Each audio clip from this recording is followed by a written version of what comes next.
I'm here to talk about avian flu, bird flu. Is it for the birds? It's just for the birds. We're going to find out today. Some of you may know it as avian flu. Some of you may know it more simply as bird flu. It's one and the same. But what it is it's a virus that originates from either live chickens found on poultry farms or water associated wild birds. I want you to know where the name avian and bird flu is coming from. So it's a respiratory virus that is found originally in live chickens or water associated birds. Common symptoms: fever. A fever is a temperature greater than 100.4 Fahrenheit. Fatigue, runny nose, headache. Sometimes some people have conjunctivitis, which is just a reddening of the eye. They may also have cough, sore throat, nasal congestion. Very rarely, but this can also happen, people have nausea, vomiting, diarrhea, shortness of breath, chest pain. How it is tested for: you go get a throat or nasal swab after you get examined by a provider or a clinician. It originates like in birds, chickens. It typically starts off in water associated birds or aquatic birds. And these birds pass it on to poultry, chickens. And then the chickens themselves can also pass it on to cattle. If you notice, it can go from chickens or cattle to human beings.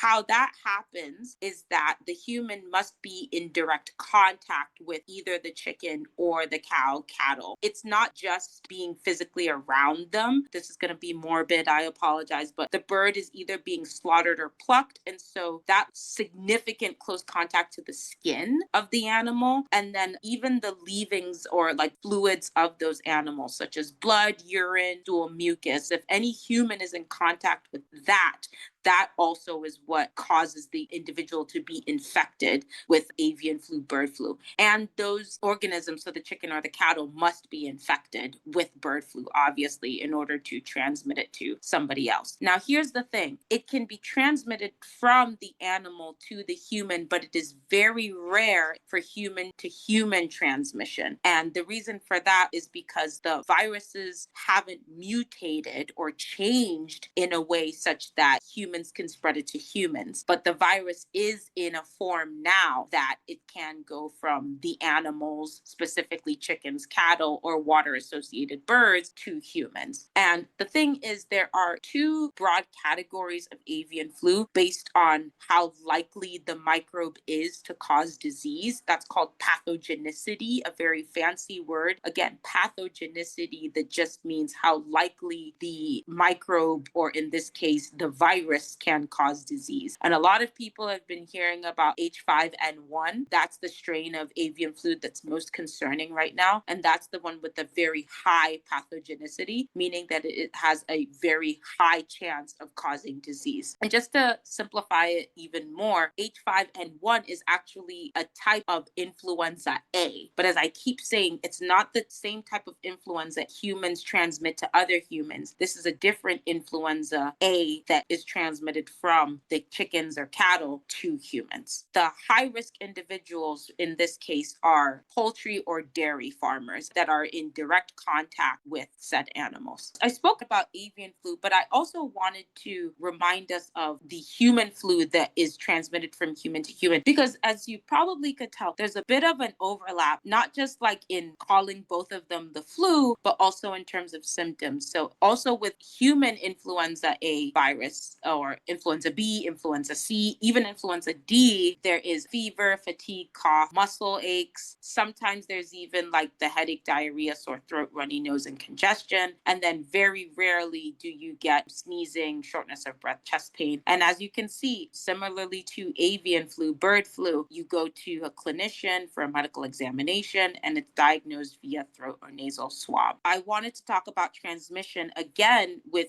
human influenza virus. Someone sneezes, coughs on you. This is why you should be wearing a mask, or the person should be at home if they're not feeling well. So yes, someone talks, coughs, or sneezes, and the particles travel into somebody else's T-zone area. And so if you inhale the particles, or it gets in your eyes, that is a mode of transmission. Or if the particles land on another surface, which is the photo on the far right, and somebody else mistakenly touches it and again touches their their like key area, that's another way it can be transmitted. Depending on the surface, depending on where you are, some of the virus microbes can stay on surfaces for hours to days, especially if the area is not disinfected. Again, this is just a comparison of how human flu is transmitted from human to human compared to the avian flu that's a bit more complicated. And as I said, the avian flu, we are not at a point where it is transmitting from humans to humans. It is still just the aquatic animals or poultry or cows transmitting it to humans, and humans have to be in a very specific type of contact, very close physically to the skin or in contact with fluids such as blood, urine, mucus, or even stool and leavings of the animal. I just wanted to clarify how both are spread differently, and for now, one is not even human to human transmission. Ironically, both these flus are treated very similarly. Hydration, hydration, hydration, take in fluids, Tylenol for symptom relief of the fever, or ibuprofen if you're having the muscle aches, steam showers as a decongestant, vapor rub also as a decongestant. And depending on the time frame of when somebody is afflicted with either bird or human influenza, you can take oseltamivir. That's an antiviral. Some people know that as Tamiflu or zanamivir. Both of these are, again, antivirals because we do not give antibiotics for viruses because antibiotics are for bacterial infections. However, a virus infection can progress to a pneumonia being an infection of the lung, or it can even be a sinus infection. And in some instances, some people might require oxygen if their lungs aren't able to appropriately circulate or help with oxygen support. And sometimes a viral pneumonia can progress to a bacterial pneumonia. And in that case, antibiotics would be needed. Now, how do we prevent both the avian flu and the human flu? But I'll stick to avian flu for now. Hand washing, masking. There's no vaccine for the avian flu for human beings. There is a vaccine for the chickens, but not for us. But there is a vaccine for human flu, and studies have been showing that it is good to protect yourself with the human flu vaccine because we're targeting that microbe and preventing that one from mutating as rapidly. Because God forbid if all of them mutate together and are able to figure out how to jump from avian flu that's only restricted from animal to human, and if that one mutates to human, then we would be in a big issue. So this is why people are really advocating to get your human influenza vaccine, because you're minimizing the chances of that one mutating with the avian flu into a form that now would allow the avian flu to be able to transmit from human to human. I'll repeat that just in case that was a little bit confusing. Studies have shown that it is very important to get your flu vaccine, your human flu vaccine, because you are minimizing the chances of the human flu mutating such that the mixture of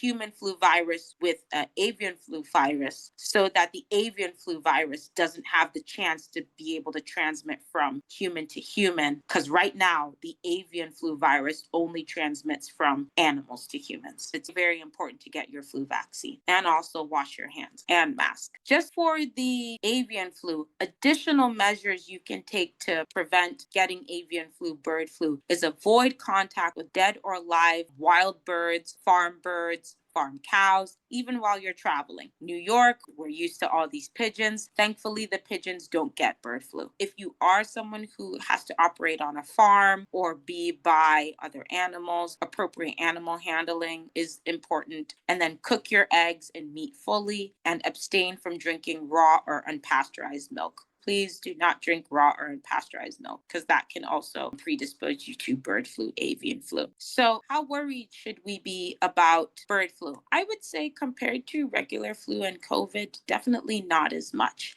In New York State alone, there are 0 cases of bird flu. And in the US, so far, there have only been 70 cases of bird flu. FYI, this is data from October 1st, 2024 to February 2025, compared to regular flu, where we have just in New York alone about 400,000 cases per season. And right now, the most recent data is showing that there have been approximately 33 million cases of regular flu in the US. 33 million cases of regular flu compared to just the 70 of bird flu. And then for COVID, before our data was showing about 1,600 cases in a day. Right now, we're at 3.6 million cases of COVID. So if you look at the numbers, you can really see that bird flu, not as much of a concern compared to regular flu and COVID, especially in New York State. This is just an infographic of states that have been affected by bird flu. Gray means next to no cases. And as you can see, so many states in the US don't even have any cases. And then the darker the blue, the more cases there are in that state.